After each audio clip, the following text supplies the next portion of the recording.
Hey everybody, Christy Birchville here. We are on day 5 of our journey through the book of James.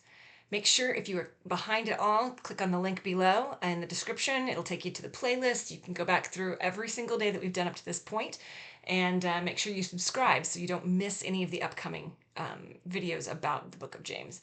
So much incredible information here, and today is no different. So we've been talking about the importance of going and doing. James is all about focusing on action. You've got to go do something. Yesterday, tremendous truths about the fact that we have to actually, that what we are acting and doing is actually what we believe. It has to match. Today, he takes that and he goes a little further and he makes a statement in chapter 2, reading from verses 1 through 4. But key verse in this is verse 1, and it says, "My brothers and sisters, believers in our Lord Jesus Christ must not show favoritism." And then verses 2 through 4 are actually an example. He gives a story and he tells about how a person comes into the church and looks so nice and has rings, and you can tell they have money, and the believers in the church say, "Oh, come here, sit here, have this wonderfully exalted place. We give you the nice seat." And then another person comes into the church completely, wretched looking with rags, and they say, "Oh, you go sit over there. Go sit by my feet. Yeah, you over there." And how incredibly unchristian that action is. We must not show favoritism.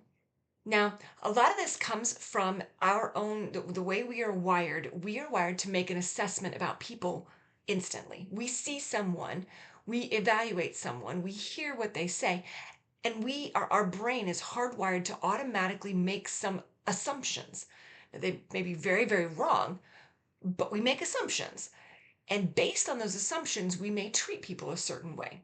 Satan loves to take this tendency, this meant for good, because if you think about it, we do need to be able to threat assess. Is this person gonna hurt me? Is this person going to be nice to me?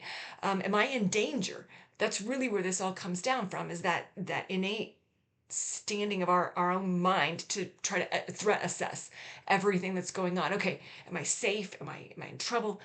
We do those things completely subconsciously and without even thinking about them.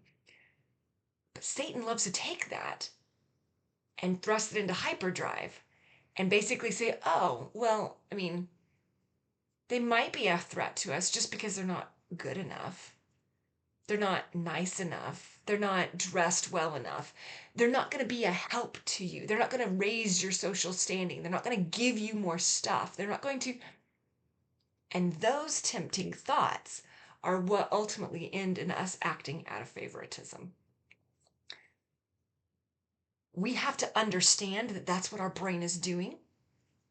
We have to recognize that there really is valid and legitimate purpose for why it's doing what it's doing, but we can't let it overrun our ability to show the love of Christ to everyone and to treat people like Christ would treat them.